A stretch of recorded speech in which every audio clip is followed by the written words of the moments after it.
The Empress laughed when she signed his contract. 2 weeks later, 3 trained killers stood in her palace, looked at his face, and forgot how to breathe. That's where this one starts. Not with a battle. Not with a monster. With a joke that went so wrong it nearly rewrote the balance of power for an entire star cluster. Stick around, because the punchline is the whole reason half a criminal network quietly stopped existing. Empress Yseult Draine did not need a bodyguard. She had 400 trained Elythra soldiers standing between her and anyone stupid enough to try something in her own throne room. What she needed, on that particular afternoon, was a way to make Chancellor Osk regret opening his mouth in front of the entire ruling council. Osk had spent the better part of a month arguing that humans were, in his exact words, a decorative species. Fine at trade routes, fine at music, apparently, useless in any situation requiring actual capability. He'd said it in front of foreign dignitaries. He'd said it twice in writing. And Yseult, who had inherited a throne from a mother who taught her that pride is the fastest way to lose a war, decided the cheapest way to shut him up wasn't a speech. It was a hire. "I want a human," she told her steward that morning, still half amused by her own idea. "Personal guard, full palace access, standing right behind my chair during the next council session." The steward, a nervous Elythra named Corell, blinked at her twice. "Your Majesty, if this is about Chancellor Osk, it's entirely about Chancellor Osk," she said. "Find me the human. I don't care which one. I want him standing there when Osk gives his next speech about human uselessness so the Chancellor can explain to a room full of ambassadors why the useless species is the one guarding the throne." It should have stayed a joke. That was the whole design of it, a petty, elegant little joke aimed at one arrogant man's ego. Nobody in that palace, least of all the Empress, understood that they were about to hire a man whose name had once made 3 separate war councils cancel offensives they'd spent years preparing. His name was Reed Calder, and if you'd met him in a hallway, you wouldn't have looked twice. That was rather the point. He arrived at the palace 2 days later carrying exactly 1 bag and wearing the kind of plain gray jacket that made security guards forget his face 30 seconds after checking his badge. He was unremarkable in every measurable way humans get measured by average height, average build. Nothing about him that would win a fight against a species built like the Elythra, who stood a full head taller and had reflexes bred for a harsher gravity than Earth ever offered. Corell walked him through the palace with visible discomfort, the kind of discomfort a person gets when they've been handed an assignment they don't understand and don't especially want. The corridors stretched impossibly high, built for a species that measured status partly in how much empty air they could afford to waste above their own heads, and every surface gleamed with the kind of polish that made Reed feel like he was tracking mud through a museum. "The Empress will introduce you at tomorrow's council session," Corell said. "Formal robes are being prepared. You'll stand behind her chair, to the left. Try not to speak unless spoken to." "Wasn't planning on giving a speech," Reed said. Corell glanced at him sideways. "You understand this position exists to embarrass someone. I've been hired for worse reasons. Such as? Long list. We've got time, but you don't want it." That got the faintest twitch of a smile out of Corell, gone almost before it appeared. And here's the thing, if you've ever taken a job just to watch someone else's ego get flattened in a meeting, you already understand exactly the energy Reed was walking into. He wasn't there to be a hero. He was there to be a punchline with a pulse. He met the Empress for the first time that evening, in a private study lined with data crystals instead of books. And she studied him the way a person studies a very expensive prank they're not entirely sure will land. "You know why you're here," she said. It wasn't a question. "Political theater," he said. "Somebody insulted my species at a dinner party, and you'd rather embarrass him than argue with him." Her eyebrows lifted, silver eyes catching the low light of the study. "That's a blunt way of putting it. You could have hired a Kessick mercenary if you wanted actual muscle standing behind your chair. Kessick are twice my size and 3 times as photogenic. You didn't.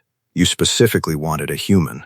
Which means this was never about security. It's about making a point with a body." For a moment she said nothing, and something in her expression shifted from amused to genuinely curious. The look of someone who'd expected a prop and gotten a person instead. "Does that bother you?" she asked. "No," he said. "I've been worse things than a point somebody's making." She almost laughed at that, a real laugh, not the practiced court version, and quickly folded it back behind the composed mask an empress wears the way other people wear armor. "Report to the guard captain for scheduling," she said. "Tomorrow you'll stand behind my chair and say absolutely nothing while Chancellor Osk discovers what irony tastes like. Looking forward to it."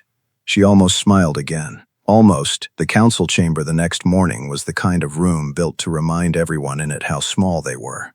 Vaulted ceilings, silver light fixtures shaped like frozen waterfalls. 300 years of Elithra history carved into walls that curved up into shadow. Reed stood behind the Empress's chair in formal dark robes that fit him about as well as court clothing ever fits a man who spent most of his career trying not to be noticed. And he watched Chancellor Osk's face do something genuinely wonderful when he walked in and saw exactly who was standing there. Osk recovered fast. "Give him that." "Your Majesty," he said, voice carefully level. "Is this a jest?" "It's a bodyguard, Chancellor," Yseult said, settling into her chair with the unbothered grace of someone who has already won an argument before it starts. "You've spoken at length about humans lacking capability in matters requiring, I believe your phrase was, actual competence. I thought you'd appreciate the chance to evaluate one up close." A ripple of quiet laughter moved through the gathered ambassadors, careful and controlled. The kind that happens in rooms where nobody wants to be the first to laugh too loud at the wrong moment. Osk's jaw tightened. He looked at Reed the way a man looks at an insult wearing a uniform. "With respect, Your Majesty, this is precisely the kind of decision that puts your safety at unnecessary risk during a period of genuine instability. You said humans were decorative, Chancellor, not dangerous. You'll have to pick one insult and commit to it."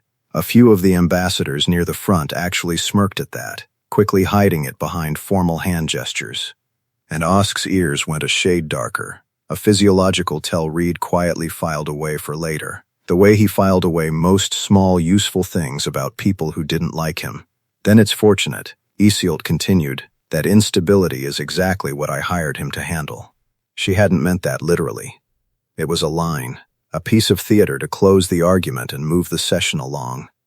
Nobody in that chamber, including Reed, expected the sentence to become true within the hour. The trouble arrived with the Voss delegation.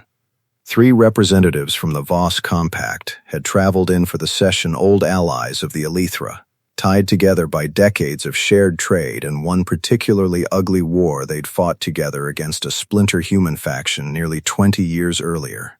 Back during what most of the galaxy politely called the Vantage Conflict, and what the people who survived it called something considerably less polite, the Voss delegation entered midway through the session, formal and composed, offering the standard greetings, the standard bows. Then the lead delegate looked up, looked past the Empress, looked directly at the man standing quietly behind her chair, and went completely still. It wasn't subtle. His 2 attendants noticed before anyone else in the room did, both of them turning to follow his gaze, both of them going equally rigid within seconds of each other. The delegate's hand, mid-gesture in a formal greeting, simply stopped moving. His mouth opened slightly, no words coming out, and something crossed his face that had no business appearing on the face of a seasoned diplomat in the middle of a state function. It was fear. Clean, immediate, unmistakable fear. The kind that doesn't ask permission from the rest of your face before it shows up. If you've ever watched someone recognize a person they hoped they'd never see again, you know it's not loud. It's small, a held breath, a hand that forgets what it was doing. That's exactly what this was, playing out in front of 300 people who all pretended not to notice. The room noticed. Of course, the room noticed. 300 years of court training doesn't erase basic human instinct for wrongness. And every ambassador in that chamber felt the temperature of the moment drop several degrees in the space of 2 seconds. Osk noticed too, and for the first time since Reed had walked in, the Chancellor's carefully rehearsed contempt cracked into something closer to confusion. Yseult noticed most of all. She had spent her entire life reading rooms for a living, and this read like a fault line opening under a building everyone had assumed was solid ground. "Ambassador Threll," she said carefully, addressing the lead delegate directly. "Is something wrong?" It took him 3 full seconds to answer, which in diplomatic terms is roughly a geological age. "Forgive me, Your Majesty," he said, and his voice had lost every trace of its earlier polish. "I was simply struck by a resemblance." "A resemblance to what?" Another pause. Longer this time. His two attendants had gone very quiet beside him, both staring at the floor now, both very deliberately not looking at the man behind the Empress's chair. To someone from a difficult chapter of our history, Threll said finally, each word chosen with the caution of a man walking across thin ice he can hear cracking under his own feet. "It is nothing, Your Majesty. A trick of the light." It was not a trick of the light, and everyone in that room with functioning instincts knew it. But diplomatic sessions run on the fiction that everyone believes the polite lie, and so the session continued, and Chancellor Osk's speech about human inadequacy got quietly, permanently shelved for reasons that had nothing to do with the Empress's amusement, and everything to do with the fact that an entire delegation of hardened Voss diplomats had just watched their composure evaporate at the sight of one quiet man's face. Reed said nothing through any of it, didn't shift his posture, didn't let his expression change by so much as a fraction. Years of practice had taught him exactly how to stand still while a room rearranged itself around him, and he used every year of it now, because reacting would have told Threll's delegation something they clearly hadn't yet confirmed for certain. But he felt it. That particular cold weight settling behind his ribs, the one that only ever showed up when a room had just recognized a version of him he'd spent a very long time trying to bury. He didn't know yet how much trouble that recognition was about to cause. He didn't know that within the hour, one of Threll's attendants would find an excuse to leave the chamber early and send an encrypted message to a contact who dealt exclusively in information that got people killed. He didn't know that the message would travel through 4 separate relay points before landing in the hands of a woman named Sablecore, who ran an operation quietly feared across 3 systems for a level of precision that made most competitors look like amateurs with good luck. He only knew that Yseult was watching him now with an expression that had nothing to do with amusement and everything to do with the particular sharpness of someone who has just noticed a piece missing from a puzzle she thought she'd already solved. "Walk with me," she said, after the session finally adjourned and the last of the ambassadors filed out through the tall silver doors. "You're the boss." "I am several things," she said, leading him down a corridor lined with windows overlooking the capital, gold evening light spilling across polished floors that reflected the city skyline in long, warped streaks. "Boss is a rather flat way of putting it, but I suppose it's accurate enough for now. Careful, keep talking like that and I'll start thinking you like the job title." She glanced sideways at him, something unreadable moving behind those silver eyes. "You deflect well. I noticed that during the session, too, an entire room went cold around you, and you stood there as if nothing at all had happened. Wasn't my reaction to have. That is precisely what concerns me," she said, stopping at a window and turning to face him fully. Ambassador Threll did not react to a stranger, Reed called her. He reacted to something specific, something with history behind it, and you did not so much as blink, which tells me you already knew exactly what that history was before he ever opened his mouth. Reed held her gaze for a long moment, weighing exactly how much silence would cost him now against how much honesty would cost him later. He'd made this calculation before, in other rooms, with other people who'd started looking at him the way Threll's delegation had. It never ended the way he wanted it to. "Some things follow you," he said finally. "Doesn't matter how far you go or how quiet you get. Eventually somebody remembers a face that was supposed to stay forgotten. And is yours a face that was supposed to stay forgotten?" That was the general idea. Yeah, something in her expression softened, just slightly, the practiced neutrality cracking open into something closer to genuine concern. "I hired you as a joke, Calder. I want you to understand that. This was never meant to put you in danger. Jokes have a way of getting complicated," he said. "This isn't the first time somebody's plan bumped into mine by accident." She studied him a while longer, the gold light fading slowly around them as the sun dipped behind the capital's outer towers. And for the first time since he'd walked into that palace, Reed saw something in her face that wasn't calculation or curiosity or royal composure. It looked almost like worry, directed at him, which was new, and which he wasn't entirely sure what to do with. "Whatever this history is," she said quietly, "I intend to find out what it means for my court. Not because I doubt you. Because I have learned, the hard way, that the things people don't tell me are usually the things that eventually try to kill me." "Fair," Reed said. "For what it's worth, I wasn't planning on hiding it forever. You were planning on hiding it for a while, though. Man's allowed a little denial. It's cheaper than therapy." That earned him a real laugh this time, short and startled. Quickly smoothed back into composure, but not quite fast enough to hide entirely. She caught herself doing it and looked almost annoyed about it. The way people get annoyed with themselves for enjoying something they hadn't planned on enjoying. And for one brief second, the Empress of the Elythra looked less like a monarch and more like a person standing in a hallway at the end of a very strange day, wondering how a joke had turned into something she suddenly cared about. Protecting. And somewhere far below the palace, in a room lit by the kind of low amber light that only ever exists in places where people plan things they don't want remembered, Sable Core was reading an encrypted message twice, then a third time, feeling a specific cold settle into her chest that she hadn't felt in nearly 2 decades. She knew that face. She'd built half her early career avoiding it. Sable set the datapad down slowly, like it might go off if she moved too fast, and pressed a comm channel she hadn't used in over a year. It connected on the second ring. "We have a problem," she said, when her second-in-command picked up. "Or an opportunity. I genuinely have not decided which yet." "That's not reassuring. Pull every file we have on the Vantage conflict, specifically the Northern Corridor engagements, Year 3 onward, and find out who authorized a human bodyguard contract inside the Elythra Royal Palace, because whoever signed off on that just made the biggest mistake of their political career, and I would very much like to know if they understand that yet."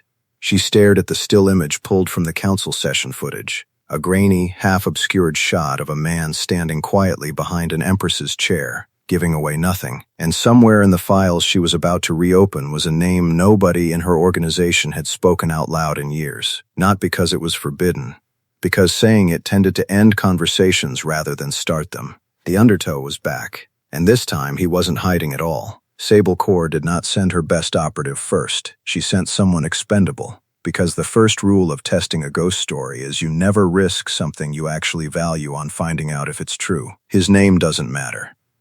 He lasted 4 minutes inside the palace kitchens before Reed had him pinned against a supply cabinet with a paring knife still in the man's own hand, turned so the blade pointed nowhere useful anymore. "You're new," Reed said. "Kitchen staff don't carry a blade like that. Wrong grip for chopping, right grip for something else." The man said nothing, which told Reed everything he needed to know about how this conversation was going to go.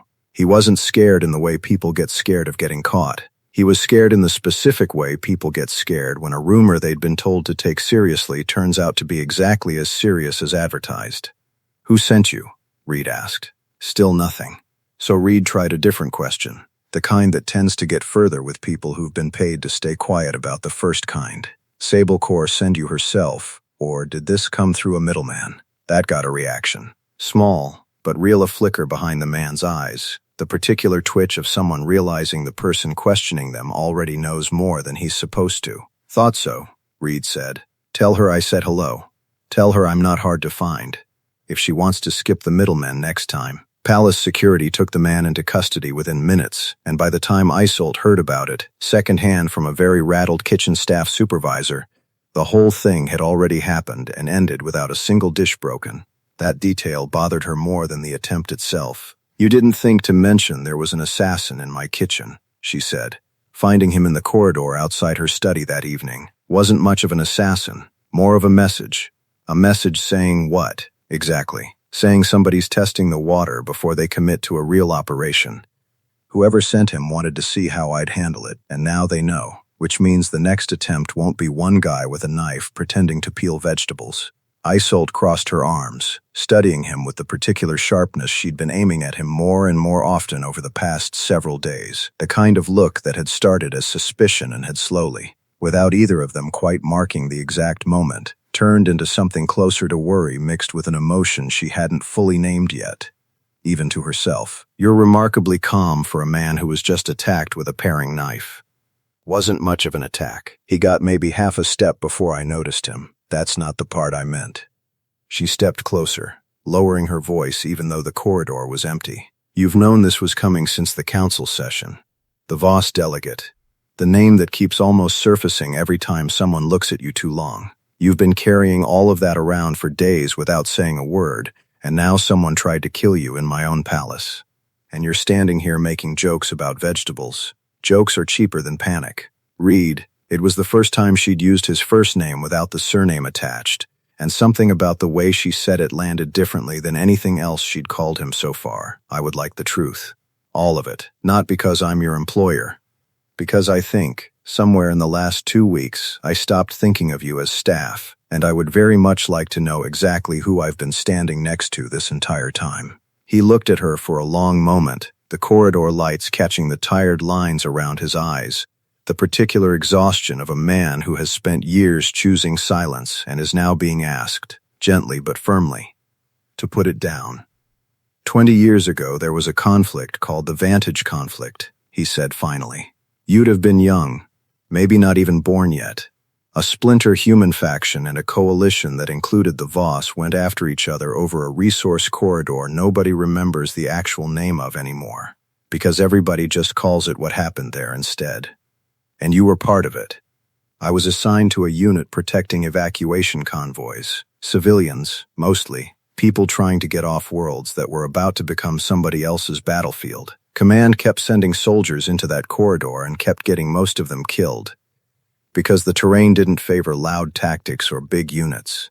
So I stopped using them, stopped announcing my position, stopped talking on comms, because a voice carries farther than people think in that kind of terrain, and every voice I heard get cut off over an open channel taught me something I didn't want to learn twice. And the reputation that came from that?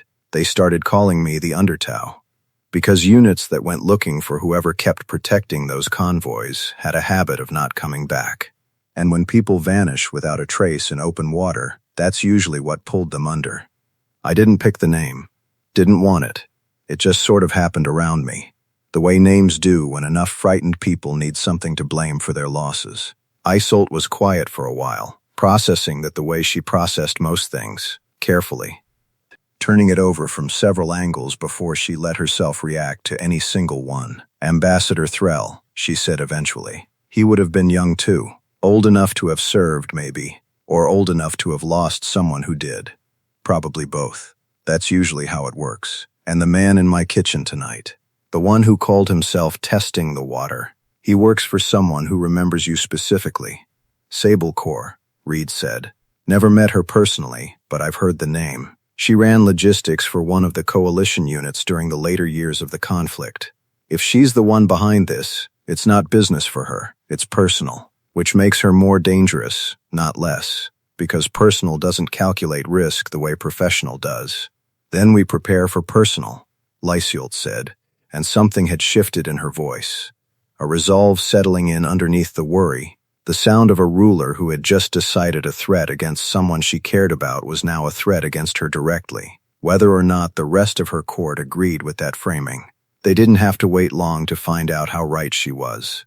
4 days later, the palace hosted the signing of the Sindra Accord, a trade and defense treaty 2 years in the making, one that would formally bind the Elithra throne to a set of reforms that stripped several old noble houses of privileges they'd held for generations. Chancellor Osk had opposed the treaty from the beginning, not because he supported the houses losing power, but because he genuinely believed the reforms moved too fast for a court still adjusting to new alliances. He was wrong about very little that mattered, and wrong about exactly the one thing that he had spent weeks quietly meeting with representatives from the affected houses to discuss delaying the vote. Meetings that gave those same houses an opening they didn't waste. One of them, House Vantel, had old money and older grudges, and when a contact reached out offering a permanent solution to their treaty problem for a price that sounded almost reasonable given what was at stake, they didn't ask too many questions about the method. They should have. The method was Sablecore, and Sablecore had been waiting for an excuse to finish something she'd started 20 years earlier and never gotten to close. The signing ceremony filled the grand hall with more security than the palace had deployed in a decade, visiting delegates, noble houses, foreign press drones hovering discreetly near the ceiling.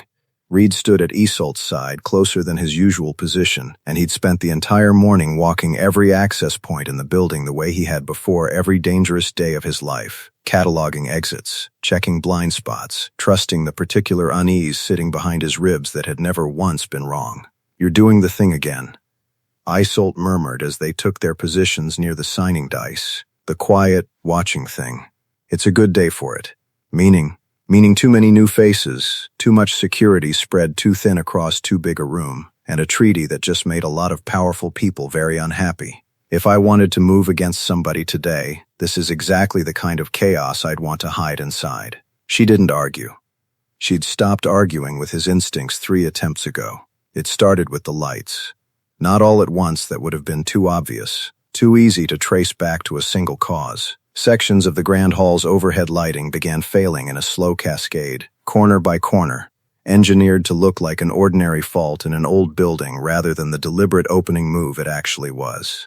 Palace maintenance staff, several of whom were not actually palace maintenance staff, moved toward the failing panels with practiced urgency, using the confusion as cover to reach positions they'd spent days memorizing. Reed felt it before he saw it, the specific texture of a room being rearranged by people who knew exactly what they were doing. And he moved Yseult half a step behind him without breaking stride, positioning his body between her and the widest open approach to the dice. "Stay close," he said quietly. "Whatever happens next, don't run. Running gets you separated, and separated is what they want. How many? More than one. Feels organized. Feels like someone finally got tired of testing the water." Sable Core walked through the main doors 11 minutes later, dressed as a Vantil House attendant, flanked by 6 operatives disguised well enough to pass a glance, but not well enough to pass Reed's. She didn't bother hiding once she was inside. There was no point. She'd come to finish something, not to sneak away from it. She found him standing exactly where she expected, between the Empress and the rest of the room, and for a long moment the two of them simply looked at each other across a hall full of people who had no idea the actual conflict in the room had nothing to do with the treaty being signed. "You're older than the drawings," she said finally, closing the distance with slow, deliberate steps, her people fanning out around the dais in a loose perimeter designed to cut off every exit at once. "I spent years imagining what you looked like. Somehow I pictured someone taller. Everyone does. Disappointing in person. You killed people I served with," she said, and her voice had gone flat in the specific way voices go flat right before they stop being careful. "Good people. People who had families waiting for them that never got told anything except that their unit disappeared in a sector command couldn't even name properly on the report. I protected the people I was assigned to protect," Reed said. "Same as your unit was trying to do. War doesn't have a version where everybody gets to go home. I'm sorry for what it cost your people. I'm not sorry for choosing mine." That's a very tidy answer for 20 years of nightmares. It's not tidy. It's just the only honest one I've got. Something in her expression flickered, the smallest crack in 20 years of carefully maintained purpose, and then it sealed back over. Because purpose that's carried that long doesn't dissolve over one conversation, however honest. She raised a hand and her operatives moved. What followed lasted under 3 minutes, though every person in that hall would later describe it as feeling considerably longer. Reed used the crowd itself as cover, the chaos of panicking dignitaries and screaming press drones working in his favor rather than against it, funneling Sable's operatives into positions where their numbers stopped mattering because they could never all reach him simultaneously. He wasn't gentle, but he wasn't cruel either. Taking each operative down with exactly enough force to end the threat and no more, a restraint that Sable noticed even in the middle of watching her plan collapse around her. Yseult, for her part, did not run. She stayed exactly where he'd told her to stay, close enough that 2 of her own guards could form a wall around her, watching the man she'd hired as a joke dismantle a coordinated assault with a precision that looked less like violence and more like a language he'd simply never stopped speaking. It ended with Sable alone, the last of her people down or fled, standing across the dais from Reed with an expression that had finally fully cracked open into something closer to grief than rage. "Finish it then," she said quietly. "You've earned that much, I suppose. 20 years of chasing a ghost, and the ghost turns out to be real, and better than the story." Reed lowered the stance he'd taken, slowly, deliberately, letting the tension bleed out of the room in a way that surprised nearly everyone watching. "I'm not finishing anything," he said. "You lost people. I get that. I lost people too, plenty of them, on both sides of that war, and I've spent 20 years wondering if any of it actually meant something, or if it was just loss stacked on loss until nobody remembered why it started. Killing you doesn't fix that math. It just adds to it. That's either very wise," Sable said, "or very convenient for a man who doesn't want another name added to his own list. Could be both." Palace security took her into custody without further resistance, and whatever quiet grief had cracked open in her expression stayed there the whole time they walked her out. The look of someone who had spent 2 decades building an entire identity around a hatred that had just, without warning, run out of somewhere to go. House Vantel's involvement surfaced within the week, dragged into daylight through the same interrogations that unraveled the rest of Sable's operation, and the consequences landed hard enough to end their standing in court for at least a generation. Chancellor Osk, mortified to learn how closely his own private meetings had bordered on the exact conspiracy he'd have condemned in public, offered his resignation the following morning. Yseult refused it. "You were wrong about the timeline," she told him. "You were not wrong to worry about moving too fast. Stay, Chancellor, and worry a little louder next time before it nearly gets someone killed." As for Reed, he found her that evening in the same corridor where the gold light always seemed to catch the city skyline at exactly the right angle, and this time she was the one waiting for him instead of the other way around.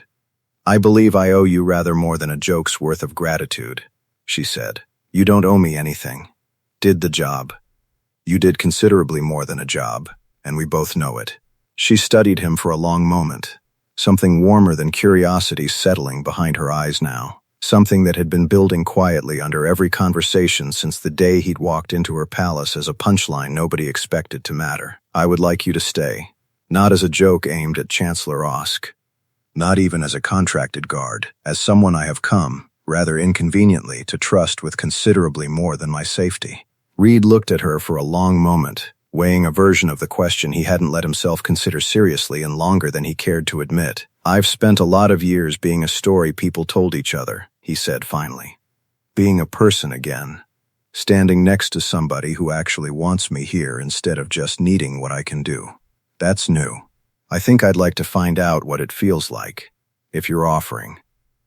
"I'm offering," she said, and this time she didn't stop the smile before it reached her eyes. Word of what happened at the Syndra Accord signing spread fast, through court gossip and foreign press, and eventually through the quiet channels where mercenary networks warn each other about jobs not worth taking. The joke that had once made Chancellor Osk the punchline of his own council session became, within a season, one of the most quietly respected partnerships in the sector. An empress and a guard nobody had taken seriously standing together at the center of a court that had learned, the hard way, exactly what it meant to underestimate either one of them. And somewhere in that story, if you strip away the politics and the ambush and the 20-year grudge finally laid to rest, there's a simpler thing sitting underneath all of it.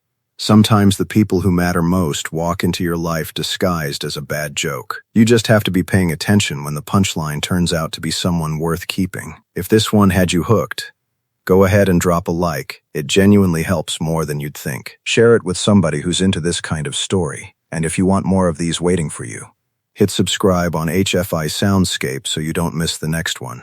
See you in the next story.